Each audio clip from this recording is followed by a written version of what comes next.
Hi, everyone, and welcome to this webinar. Today, for this upcoming next hour, we are going to talk more about how you can create learning that really engages and captivates the learners. And we will hear more about this from Hadiya Nuriddin herself.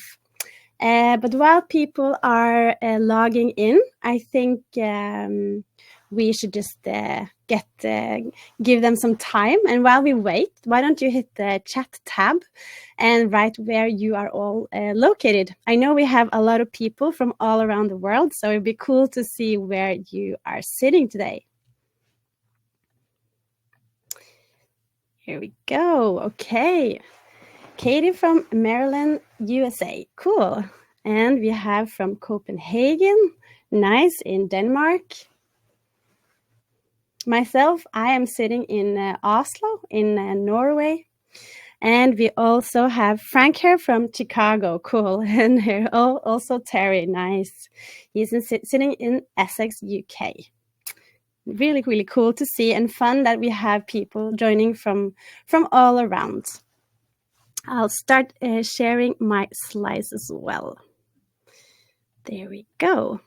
So as I mentioned, for the next hour, we will cover 3 engagement strategies to really help to motivate and captivate your learners. And as far as I can see, you have found out where the chat button is. We will have chat open throughout this webinar. So feel free to write there if you have any questions. We also have enabled a question tab that is more private, but you can always write to us if you have any questions, and we will, of course, follow up with you after the webinar too.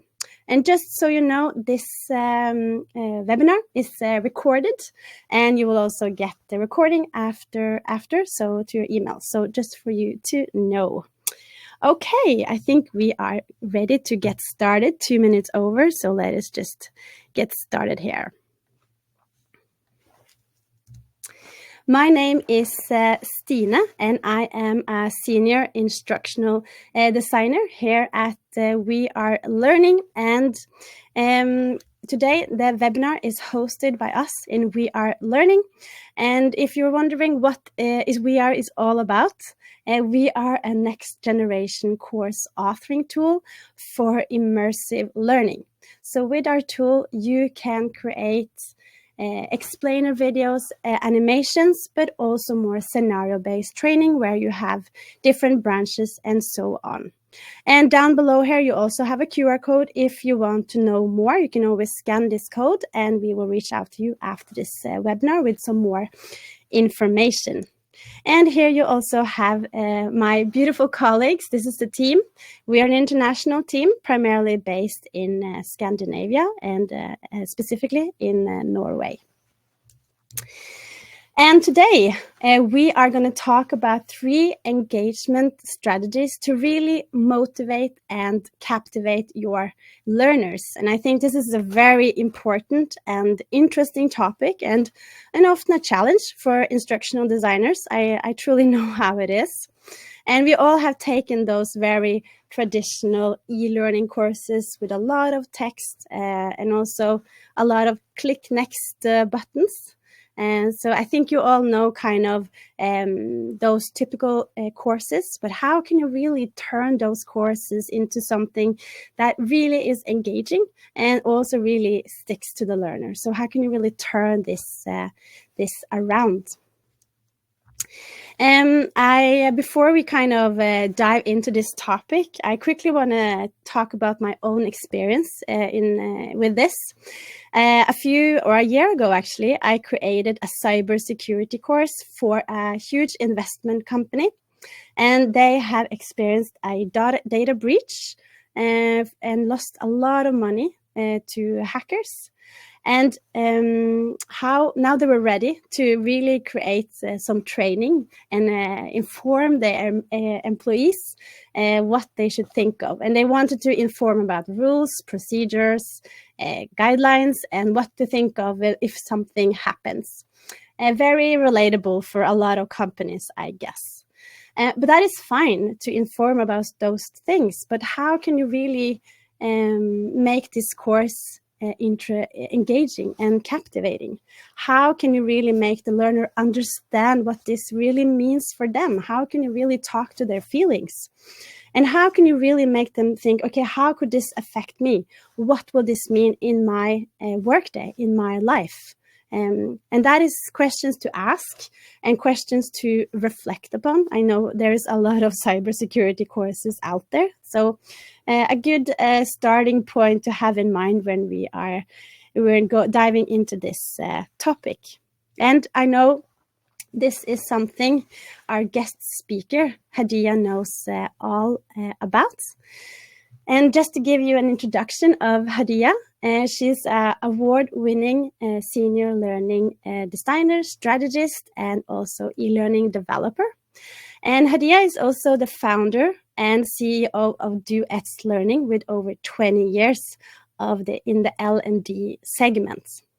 And she's also the keynote speaker and an author, and she just published a new book called Quality Management in L&D. So a lot going on here, which is really, really cool.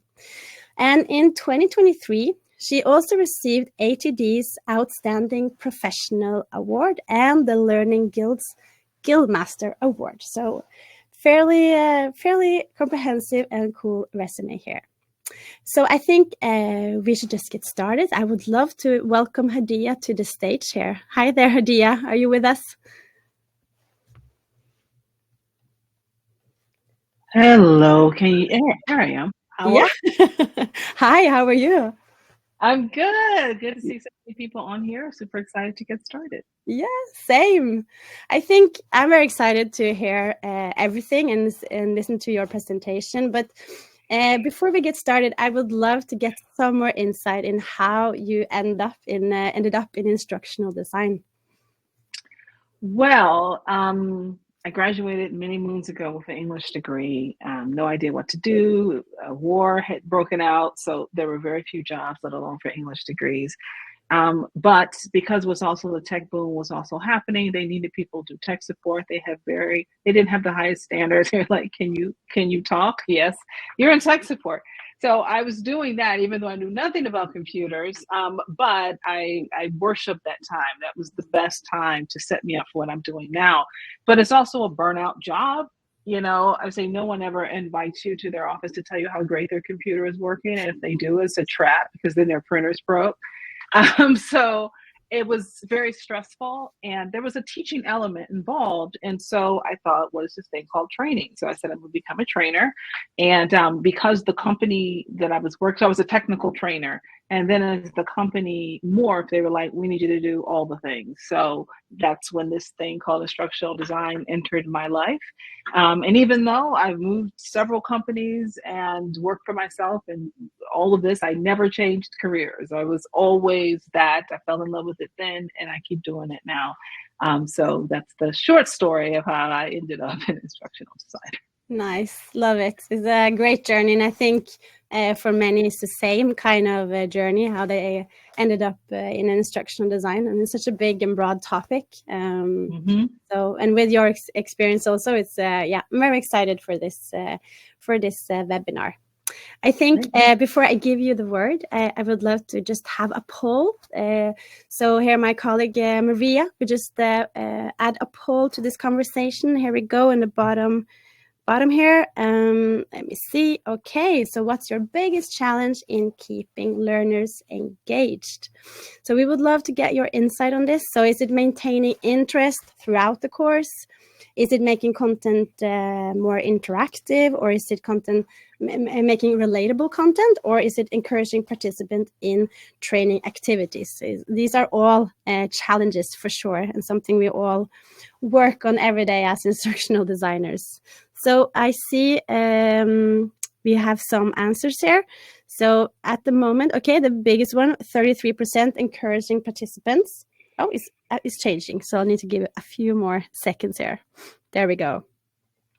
Yeah, I think looking at the results, I think we can all agree that all of them are quite or big things to consider and big things to to handle as instructional designers.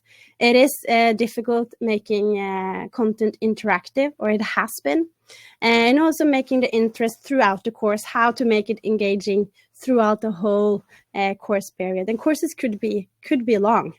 And also encouraging participants in training activities, really having them engaged maybe throughout the whole year or in a specific period of time can always be challenging. Okay, good. I think with that, Hadiya, I will give you the word, and you can take it from here, and I'll join you later at the end of your presentation. All right, thank you.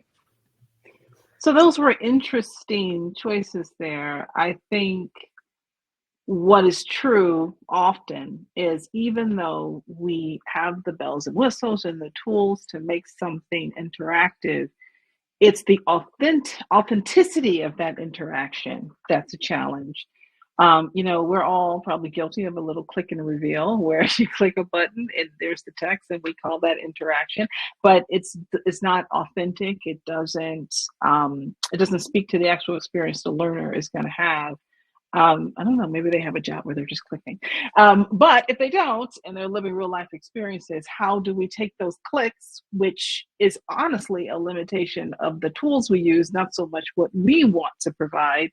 How do we make those clicks meaningful in a way that encourages their imagination, our imagination, but also just makes them feel like they are there? Like, I always dream of having situations where learners don't feel like, oh, I went to training for that. I want them to feel like I did that. I lived that experience already. So it's easier for me to take it back on the job. All right, so let's go ahead. I'm gonna share my screen.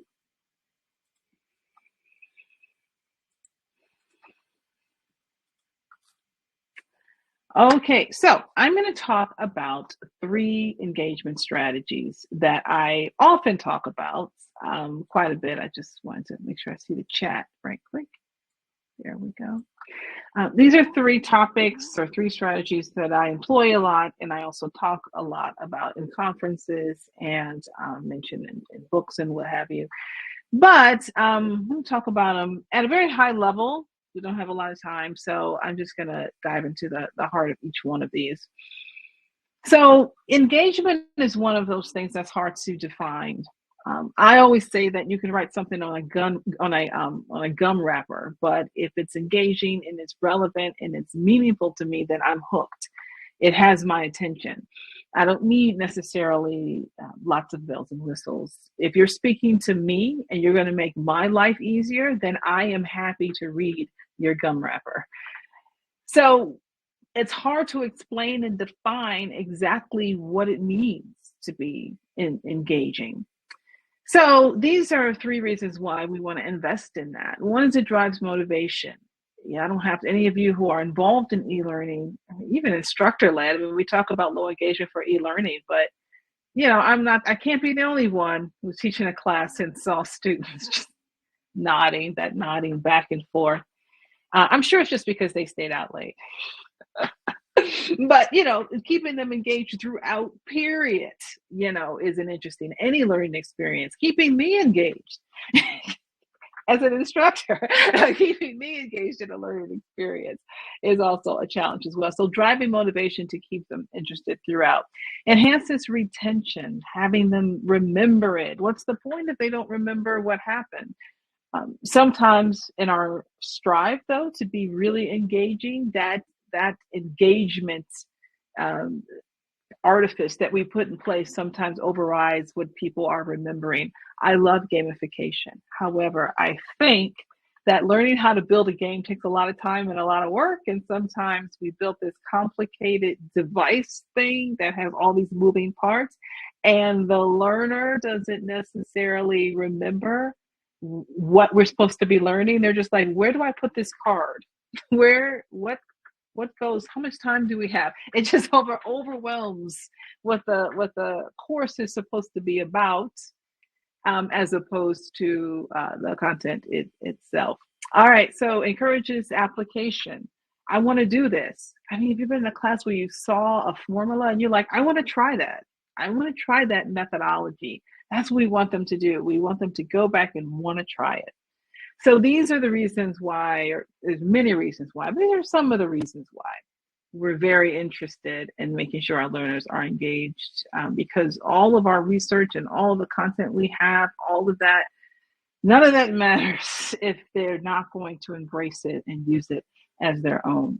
So here's the three I'm going to cover at a very high level again: episodic modules, rhetorical appeals, and scenarios. So these are three ways I have tried, I have worked on, I have taught about that are not as easy as they look, but they are definitely strategies to consider to think about making learning a little bit more engaging in a natural way, not in an artificial way, but in a way that feels more authentic and more like life happens.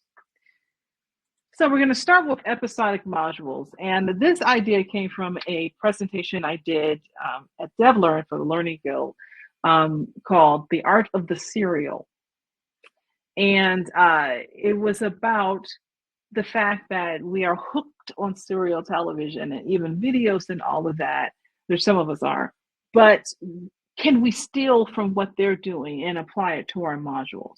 What can we do? And ultimately, that's what a lot of us have to do. You get to a point in your career where you go to every class and every webinar about learning and development, and you're like, this is great. And then you're going to hit a wall and you're going to realize, wait, actually, I need to look outside of my field now and apply what I learned out there to this. That's what I did with quality management. And that's what I did in this case. I'm going to look beyond our field, see what other people are doing, steal from that, and then apply it to what we're doing. That is something that we all need to look into. So tell me in the chat, any episodic and really serial shows or television that have or had you hooked, and why? What is the key element you think that kept you coming back? Tell me in the chat. For me, I think the one that stands out the most was the television show Lost. I was hooked on that show, and I was very hurt and disappointed at the end, but I'm getting help for that and just sort of move over that and move away from that for years and years and years. But yeah, very, very, my mother loves Outlander. She watched that for a long, long time. So yeah, there's the suspense, there's, all of that pulled together. But now, of course, I've been pulled into Severance. So here we go again. But when you think about those shows that really had you hooked, start thinking about what elements do they have in that show that kept me going back time and time again. Some of you have listed it: that suspense, that emotional attachment, the human element. I was thinking about this the other day, and I was thinking about Lost, and I'm not going to pretend like I was I cared about any of the characters. I really didn't as much. The storyline was not really intended for me to understand. So it wasn't like I was trying to understand it. I thought about then, what was why did I love it so much? I think it was really the world building, the escapism. It was such a complete world that they created with the consistency of the characters and the stories that they told in their individual lives, in their past, it was so immersive that I think I needed that escapism at that time, and I was completely hooked and focused on that. Even though it was incoherent, they had a storyline that flowed through that made sense. And so we can think about that as well, because, that's one of the magical skills of an instructional designer. You were taught to be an educator, now you're a screenwriter. No one taught me how to be a screenwriter and how to make characters that come to life and make sense. So if you can't do that, if you struggle with that because no one taught you how to do that, there's other things you can do around world building and around relatability, as some people are mentioning, suspense, making it authentic, the human element, these people. The best thing you can do for a scenario, which we'll talk about, is to create a situation where people recognize themselves in the people they're seeing on the screen. That's not Samantha going through that. That's me going through that. And I'm cheering for Samantha to be able to make that through. All right. So when I say serial e-learning, what I'm referring to is sort of the episodic connected progressing segments. So it uses suspense, character development, and progression. And it's got to be authentic progression to engage learners, enhances retention by building that anticipation and reinforcing that knowledge. So that's what I mean. How do you do that? We all have modules. Here's module 1, blah, blah, blah, module 2, blah, blah, blah. And they go through the next module because they have to. If they could bail and get away with it, would bail and get away with it. But how do you create that same situation? Like I think Severance, I think it comes on tonight or tomorrow, and I'm just waiting. Just waiting. I can't go to a meeting now because Severance is gonna come. Right? I mean, why I'm waiting. I just went through some training on cyber security. I was not anticipating module 2. I'm sorry to say. I'm sorry to say. I was not anticipating module 2, but episode, was it 3 of Severance is coming on, and I can't wait. Right? So yeah, what is it? How do we make that happen for them? Right? All right. Yes, you're going to get access to this. I'll show you how to get access to this information. So one of the things that drives us, in addition to all this stuff that you listed here, is that desire for closure. We crave closure. We crave it. And that natural inclination to need that and to want that is what keeps us hanging on. It is all too human to want that. There's some science behind this, of course. There's suspense theory. Because our brains are wired to seek answers and closure, there's an excitement we feel waiting to find out what happens next. And then there's I don't know why everyone's looking at computers at night. I just noticed maybe it was at night when I did this. The Zeigarnik effect. We tend to remember unfinished tasks or incomplete experiences better than those that are completed. Right. So this is human nature. And these people who write these television shows, they know that, and they're able to tap into that. So how do we take this scenario and happen in real life where Sarah made this mistake and her boss is like, oh boy, how am I going to get out of this one? And turn it into a module. Her name is Katie, by the way. I forgot her name. How do we take what happened to Katie in real life and make this into a scenario that breathes life into training that's otherwise, don't do this, don't do that? How do we bring it to life? So there are 5 components that we can consider, 5 building blocks. I'm going to go through these very quickly here. So there's purpose. Your serial has to have a purpose. Otherwise, people are like, why are we doing this? Like, don't be cute. Make sure that there's a reason why this is the best way to present this information. So you have to think about that. Like, is this really the best way? Or else people are just going to feel like, again, you're going to infringe on their cognitive load for no particular reason. Then you need a plot. You need a plot that has some vigor in it. There's going to be a little example here. So in a second here. So there's a plot, or I'm going to point you to examples. There is a plot that pulls through. It has to be large enough. It has to be expansive enough. It can't be something that's so simple. It's like they could have solved this in episode 1. Like, why are we still in this world? It has to be something that's complex enough to last the number of episodes that you are interested in. And then there's the people. And we'll talk about in the last section where we talk about scenarios. People are everything involved in this. And when I was, I'll talk about this again later, but when I was in high school, I used to come home and watch correspondence courses on PBS, which we all did. We all did. And there was this one course called American Cinema. And there were these guys, it was this round table of up and coming directors like Scorsese. This was a very old show. And they one person said there's a difference between the Hollywood style of filmmaking and the new style, which is new at the time. The Hollywood style is like there's a story and the characters exist for the story. So that's all that matters, is that they are moving this along. That's the most important thing. You have Gone with the Wind, you have all of that. That's the point.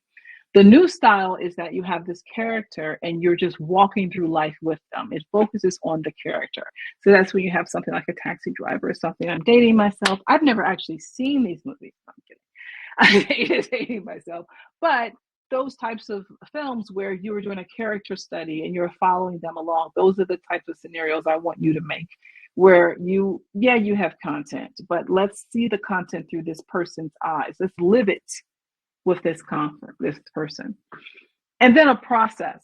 So by process in this case means, how are they going to have to keep logging onto the LMS? Are you going to have it in one long class? Are you going to spread this out over a week? What's the process for getting this to the learners? You have to think about that as well, because if you overcomplicate it, they're out. They're not going to mess with you anymore. And then prompts. Get me excited about it. Maybe the prompt should be outside of the LMS as well. If you have one, maybe the prompts end up on the intranet or something to get people interested, that they don't have to go into the LMS to do it. So how are you going to get people to come back for more? Ideally, it's in the writing of the episode, but there's other ways of doing it as well. So those are the 5 Ps. Now, this is what I have for you. I do have I'm going to put this in the chat here. I do have a website called Duets Education. And I have, there is a free course out there that has all this stuff at exhausting detail, much is more than I talked to at a presentation, right? So this is the URL for that. However, you don't want to go through that. There's also a, in that course, which I'm just going to give you the link straight to this. This is a storyline that I put together that just gives you some brief examples here. Let me copy it. I'm going to put this in the chat. Just give you some brief examples of a couple of things. One,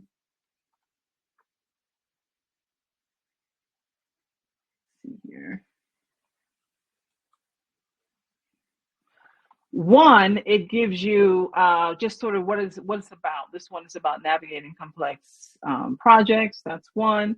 And then there's it gives you the topic for module 1 and what would happen. It tells you how learners would engage with it, right? What would they do?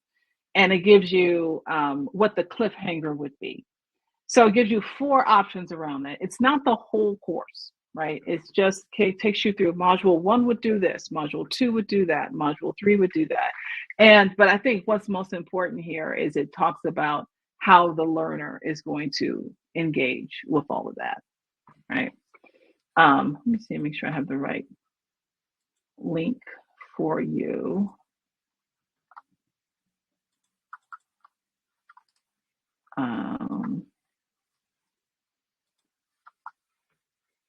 Oops.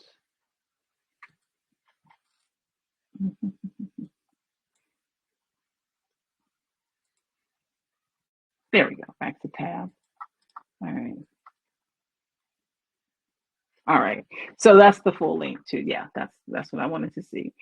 So there's a free class out there, but the point is you can actually just go right to this link if you want to see some examples of what a scenario may look like in a serialized version. Okay, rhetorical appeals. So anytime I've heard the phrase rhetoric or the word rhetoric, I give it a negative connotation. I always thought it had a negative connotation to it because you hear it a lot on the political stage, where it's, oh, that's just rhetoric. Oh, he's talking rhetoric. So I thought, well, rhetoric must be bad, but it's not. It's how you use rhetoric that can be good or can be bad. I think everyone in learning development should have sales training because that's all we're doing. We're selling. We're selling that this idea is going to work. We're selling that we're the right person to give you that idea. We're selling you that you can do it, that you can implement this idea. I think about the car salesperson. They're not selling the car. They're selling life with the car. what they're selling life with this red Corvette and how awesome your life is going to be somehow with this red Corvette. The same is true for these skills. Think about how great your life is going to be with these skills. I mean, this is amazing, right? So that all is based on the idea of rhetoric. So a rhetorical appeals are persuasive strategy used in communication to influence an audience by targeting their emotions, their logic, and their ethics.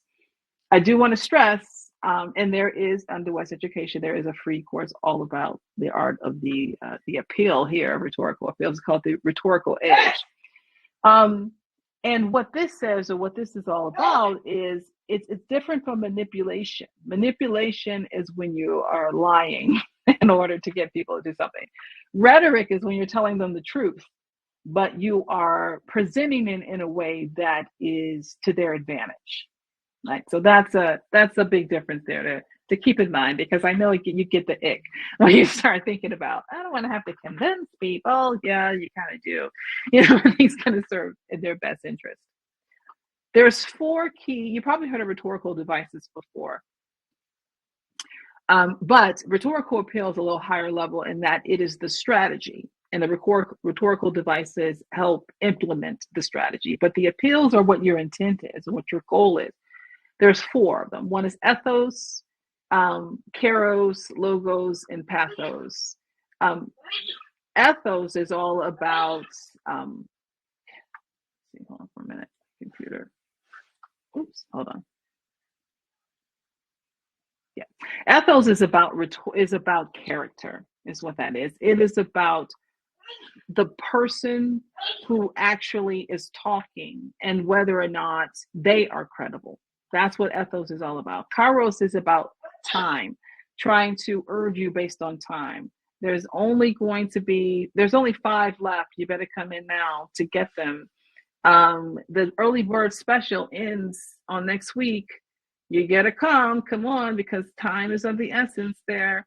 Logos is logic, right? So you're appealing to their logic. I don't know, and if you work with very literal audiences, I typically do. If you've ever worked for a law firm where you have to litigate everything, if you work for engineers who need proof for everything, then you find yourself in a very logo-centered environment. And so a lot of the courses that you're building focus on that. And then there's pathos. Pathos is about emotion, getting people engaged in emotion. Someone said something recently when I was doing a session on this that really stuck with me. Tell me, actually, in the chat, which one of these do you feel like is more convincing to you? Is it the person talking? Is it the amount of time that you have to do something? Is that a convincing one? Is it logic, or is it or emotion? So tell me in the chat.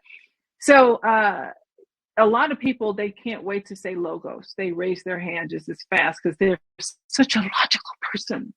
Logical. No one else is logical. They're very logical people. And I was like, that's true. A lot of people are driven by that. But then someone said in the class, they say, well, I'm not convinced, because for a lot of people, logic is a safe place for them. They feel like they're not moved unless something makes total sense. And that's the safety feeling for them. So I would say that that's an emotional response, which I thought was interesting. Like, I never really thought of it that way, that even though you're driven by logic, there's a little undercurrent of emotion there that is also present. So it's interesting idea. So the 2 examples I want to give you are about character and then about emotion. So ethos, people trust credible sources, making the message more convincing. I would also argue that sometimes for ethos, it's also appealing to the character of the learner. Don't you want to do this? Don't you want to be a good citizen and do this? Don't you want to be a great coworker? Don't you want to be a great manager? So it's also appealing to theirs as well. And it definitely helps if you are a great manager saying that. So you can use in your e-learning, you can use expert testimonials and real world examples. You can leverage instructor presence, who that person is in front of the room, and provide accurate, real, well-researched content. So that's when you get people quoting a lot of people. showing videos of other people saying things. It's not just to mix things up. It's also a way to hear from other voices that lend to your credibility or the credibility of the content as well. And so that's just a rhetorical device, a way of convincing people. Sometimes you hear a lot of speakers talking about, oh, when I met Bill Gates and when I met these people, which drives me nuts when they do that. But now I realize, oh, that's a rhetorical device. They're doing that to lend themselves credibility. And, not just to brag about having a fantastic lunch with Steve Jobs, which I'm sure is amazing. And then there's pathos, again, those emotional appeals, making a message more impactful. You can use my specialty, which is storytelling. I do want to stress, though, and I can't say this enough, it's not just storytelling. Storytelling is nothing. Okay? Storytelling is just a pattern. It's what you put in the story. We have all heard stories that brought us tears and that did nothing for us but make us want to leave the room. Like, that is not the kind of story. So it's not just any story. It's not, there are other ways to get the same impact that a story does. The question is, what is your intent? What emotions are you trying to drive? Sometimes you try to get emotional response out of some people and they shut down. They're not going to do anything. So you have to think about, what is the best emotion that I can trigger to get people interested in acting the way I want them to take it out, the action I want them to take out to meet my intent or my goal here. So I don't like the term blanket just storytelling. It is what you're trying to do, and storytelling is the best vehicle to get you there. That's great. If that format works, there's other ways to tackle it, though. Incorporate visuals and tone. People respond to those images, and highlight the learner impact.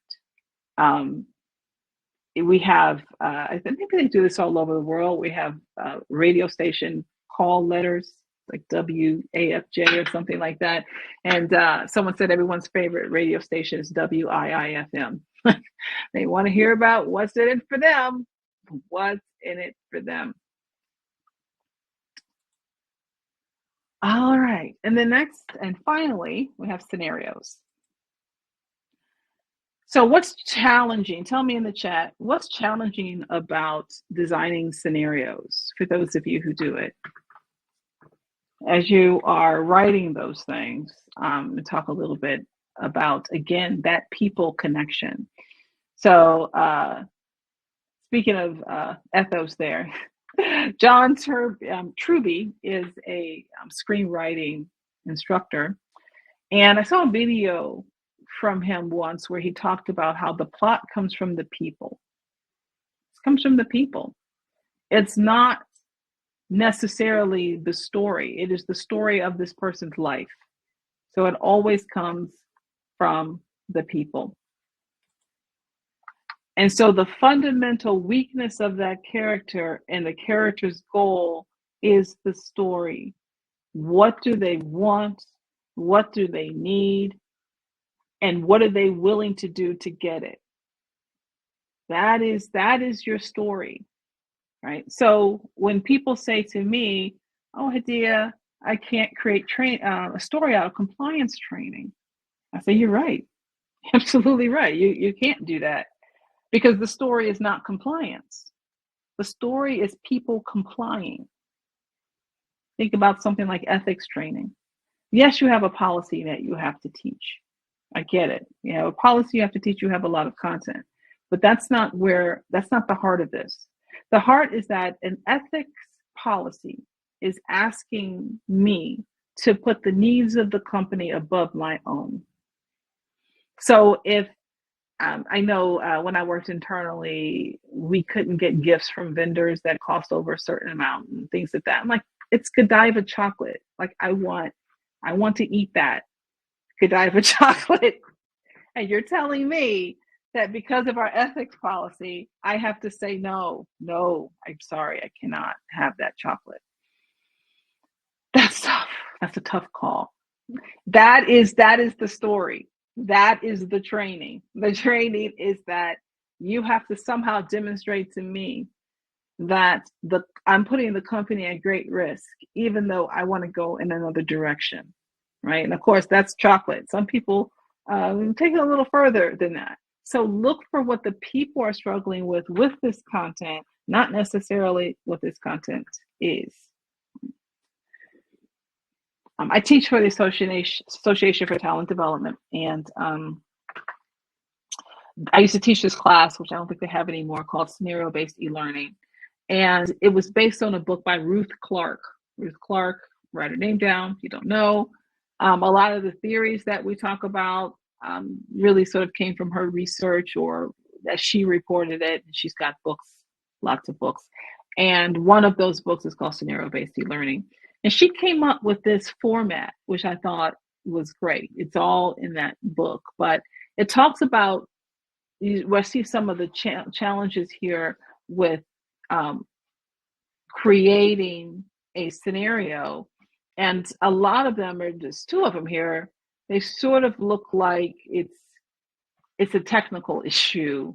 You know, it's what's going to lead there, what's going to go where we're going to put what there. Then I struggle with just building the thing and making it before I even get to the software. How can I make outliers, wrong answers that make sense? Things like that people won't think, well, of course I'm not going to do that. That's ridiculous. So it sort of throws off the whole scenario, because the right answer is obviously right. So how do I bring the story to life? These are the components she came up with, and she sort of starts with the task. The task is, how does the learner indicate the final outcome? So it's like backwards design. How do they indicate that they know this, that they've done this? The next one is, what is the trigger event? Who or what initiates the scenario?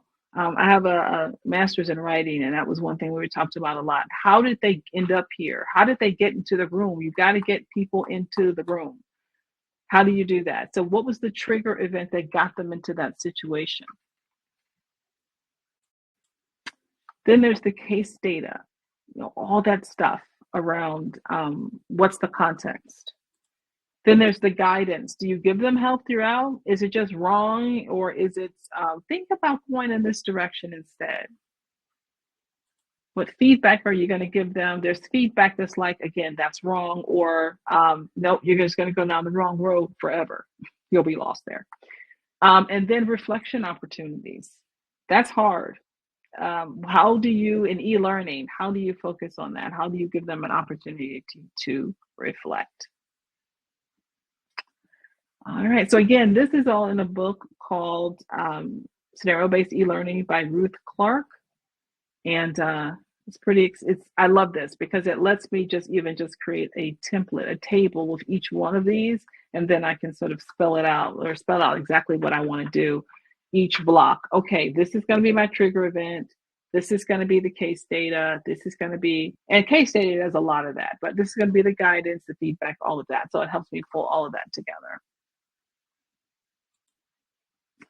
Okay, so we talked about episodic modules as a way to keep people on the hook there, engaged and coming back for more. We talked about rhetorical appeals and how you can appeal to people in different ways to get them interested and wanting to learn more and invested. Get them invested. And then we talked about scenarios and how it's a good idea to put a people first approach, and instead of just focusing on plot, really focusing on their life and what they're going through, and making them the center of it, because ultimately this protagonist is a proxy for the learner. And if they can see themselves on the screen, then they're more likely to relate to what's happening, and that usually can equate to a better transfer of learning. Okay, I'm finished. Great. Thank you so much, Hadiya. This was it was amazing. I have a lot of notes here. Okay. Love it. I think initial thought is like being an instructional designer. it's quite like comprehensive. You need to think about a lot of different aspects of learning. And I totally agree with you. It's all about, okay, what's in it for me? What does this really mean for me? Yes, you can create cybersecurity courses or even sexual harassment courses, but what does it really mean for me in my workday? So finding those really good examples as well. Right. I don't know if you've had any experience with mini scenarios. Have you, like, if you more like shorter episodical courses? Have you done something like that? Yeah, absolutely. There are so many different types of scenarios. The ongoing ones are definitely harder because you need continuity among them. And so I've sort of, got myself in weird situations around, well, I can't, again, I'm not a screenwriter, so, but you put yourself, like in this situation, they actually have continuity directors that do this in real life. And here you are, 3 o'clock in the morning, like, how does this connect to that? So those are challenging to do. Yeah. But shorter ones, I like those. So this is one key question you have to consider. And so if you have a longer scenario throughout the course, then people get to know that person. They get to know it, and you don't have to keep explaining what this person's motivation is. But those are harder to do because then you have to really get to know this person and you have to make sure they're acting consistently. But if you have shorter ones, then you get to speak to a variety of different experiences rather than it's just one person. But it also will probably lead to less investments, right? Because you've only spent 30 seconds with this person before you've moved on to the next person. So this is why intent is so important. Yeah. What do you want to get across here? And how much time do you have? Exactly. How much time do you have to do it, to both build it and seat time? Yeah. Time plays a big factor. For sure. Time is definitely an aspect here, and something that can affect. So this was really, really insightful. And I've also done those. I see in the comment here, that's called micro learning. And for sure, that's what it is called. Having those mini scenarios where you kind of go straight into the conflict, for example. So not a lot of introduction, but more like straight into the core of the problem, for example. So yeah, many ways of doing this. Thank you once more. I'll follow up showing a bit how this can be done in We Are, but stay tuned after my short demo of We Are. I'll pass the word over to you again, Hadiya, asking you a few questions. I hope we have time for you. So I'll just go here and share my screen and quickly show you how this can also be done in We Are. Great. And I think maybe Hadiya here can answer some questions in the chat as we go along as well. Let me see here. Okay. So let me... There you go. So as I mentioned in the beginning, We Are is a tool that allows you to create what Hadiya has talked about with scenarios and really finding those characters with personalities, and they have their worlds, and you kind of dive straight into them. So with our tool, you can create immersive learning, as been mentioned, immersive learning within minutes. And I strongly believe with our tool, you have that possibility. So I just want to quickly go into We Are and show you a quick story I have created. But just to give you some context here, in this story, I'm going to show you, we're going to be met by a coach giving us a quick introduction to a specific scenario. And then we go straight into meeting Sarah and Alex, where Sarah is Alex's manager. They are tight on deadline, and how should she approach her colleague in the best way without becoming too direct, for example. So relatable scenario for many of you. And in this story, we have filled it up with a lot of interactivity. So even free speech and also buttons to click on. So I'm very excited to show you here. Let me see.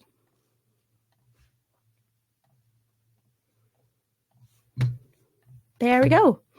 And I'll just hit play here. And I'll play for a minute or so, just so you see kind of how this plays out.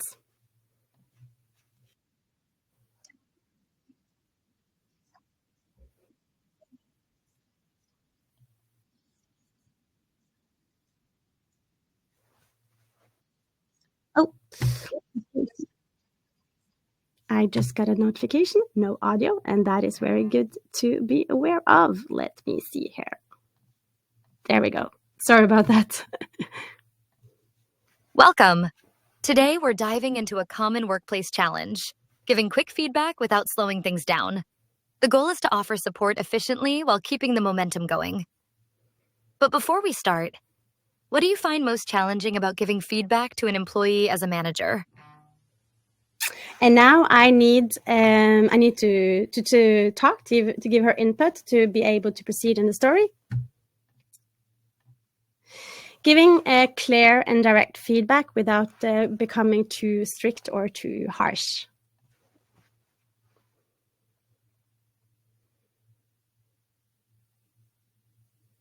Absolutely. I totally get that. It can be tough to strike that balance. Finding the right tone is key, so the feedback feels direct but also supportive. Let's dive into a scenario. Meet Sarah, Alex's manager. They're approaching an important deadline in the marketing office, making final tweaks to the client presentation. Sarah reviews it and likes the structure, but some key points are missing. She needs to give Alex feedback in a way that keeps things moving. I know you're in the middle of final tweaks. Thanks for pushing through this. It's looking strong. Yeah, I'm trying to get all the slides to match the branding guidelines, but I still need to polish the key messaging slides. I understand. The structure is great, but we need to fix slide 7. The key takeaway isn't clear for the client. Okay, I see. Well, we're all running around here trying to do our best. With time running out, Sarah must balance speed and quality while supporting Alex. How can she give clear, constructive feedback and be a good manager in this moment? Yeah, and then I either choose A, B, or C, so I'll just click that one. Give specific feedback on slide 7 and offer to refine it together in 2 minutes. Great approach. You kept the feedback focused, made it easy to act on, and encouraged collaboration, all without slowing things down. That's how you create impact under pressure. Let us have a look. Let us fix slide 7. The key I think we should stop there. You kind of understand the scenario. You see how easy it is to go between different location, different characters, and going out of the preview, you see here our node map. So I don't want to go too much into details here, but it's very easy to create what Hadiya has also been referring to, these branch scenarios with different outcomes, and also using this node map as a place to kind of visually create those scenarios. And one really cool thing about our characters is that they are all in 3D, so you can move them around and change position and really building up your locations just how you would like it. I would also love to show you just one quick another example, a bit different, but it's just cool to see other ways of creating stories. So here we have a construction worker, and I'll show it to you as well. Wearing the right protective gear is essential for your safety and those around you. That's why a helmet, glasses, ear protection, gloves, and boots are mandatory. Click the hotspots on my coworker John to learn why each item matters. Safety starts with you. And then you have different hotspots that you need to click on to learn more about the safety helmet, his gloves, his shoes, his vest, and his glasses. And once that is done, I can continue. Now that you know the importance of protective gear, let's see it in action. 2 construction workers are racing against a deadline when one suggests skipping the safety harness, just for a moment. Let us see how this plays out. This deadline is killing me. I need more time. Hey, Roger! You're falling behind again. We gotta pick up the pace. And he got 2 options. Okay, does he need to listen to his colleague and just do the job? Or step back and say, okay, we need to actually follow the procedure for this company and wear the harness. So absolutely, I think it's one way of doing this, and it's fairly easy to create this the script in the different nodes, and it's also very fun to play around with our characters. They can have all sorts of body gestures. They can even lie in a hospital bed on the couch and even be intoxicated. So they have a lot of different emotions that you can add to them. And of course, we also have a huge library of different gestures, so specific hand movements they can have. I think we only have a couple of more minutes left, so I think we should just now you've seen We Are, and of course I'll also share a QR code at the end if you want to see more. And it's also very easy to sign up a free trial on our website if you would like. So, for the last part here, I would wish Hadiya back to the stage, and we can ask her. Perhaps I'll just choose one question before we continue. So there you are, Hadiya. Hi. I was thinking while you were presenting, I have thousands of questions. So I wish we had 2 hours, but anyway, I would like to when you were creating stories. In regards to, I see it could be time consuming creating those stories. So how do you kind of balance in having time constraints and also creating those stories? Do you have any tips here for those wanting to get started using this type of learning content? Well, you're right. Up until about 2 years ago, now it's a lot easier. So at first, if I would want to, like, okay, say if I was creating, whether it's instructional or whoever, I would want to create a bunch of different scenarios and not just one long scenario. But I would always run out of time. And so one scenario would become cookie cutters for other scenarios. And I just never liked it. But I didn't have a choice because I didn't have the time. So now with AI, it has been amazing to be able to create all of these different stories that you have to allow. Many times, the more I use AI, the more I understand its limitations. You have to go in and make changes and write it, but it's so much better than having to write 5 stories from scratch with complex characters and all of that.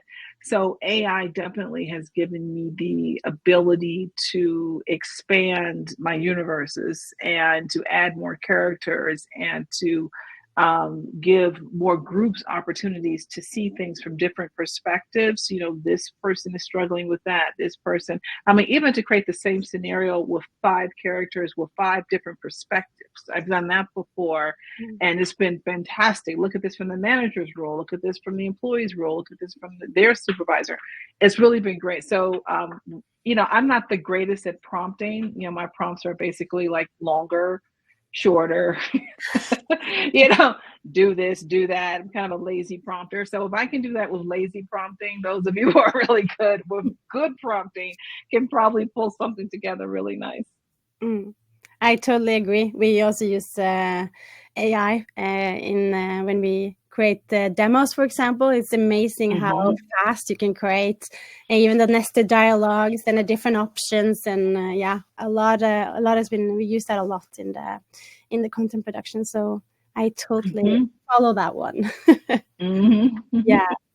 Okay, great. I think I'm very inspired, and I'm sure our viewers today are so too. So I think I just would like to round up this session, and also want to share my slides here so that people can connect with you, Hadiya, as well. So here I have a slide if you want to learn more about Hadiya. Connect with her on LinkedIn and also check out her book, Quality Management in Learning and Development. I'm sure I will. So this was very insightful, Hadiya, and I'm sure I love that you had both a theoretical approach and also more like hands-on, actually how you can do that in your own setting. So this looks really, really good. Love it. Okay, thank you. Just rounding up here now. we have a few upcoming webinars for those of you that are interested. So 11th of February, Maria, my colleague here, she will have a pop-up with a registration link. So if you want to know more about We Are, how you get started, I will 11th of February go through step-by-step how you do that yourself.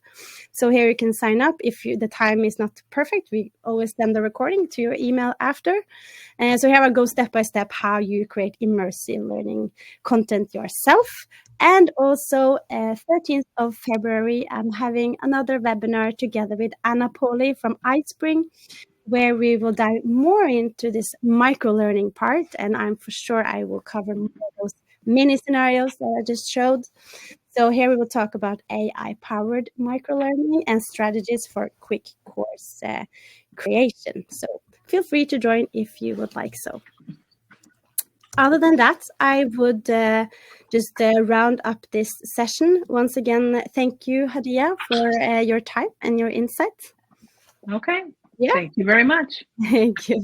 And I wish everyone a great rest of your day. And please reach out to me if you have any questions or if you would like to book a demo. We are always available. So wishing you all a good day. And thank you all for joining here today. Bye-bye.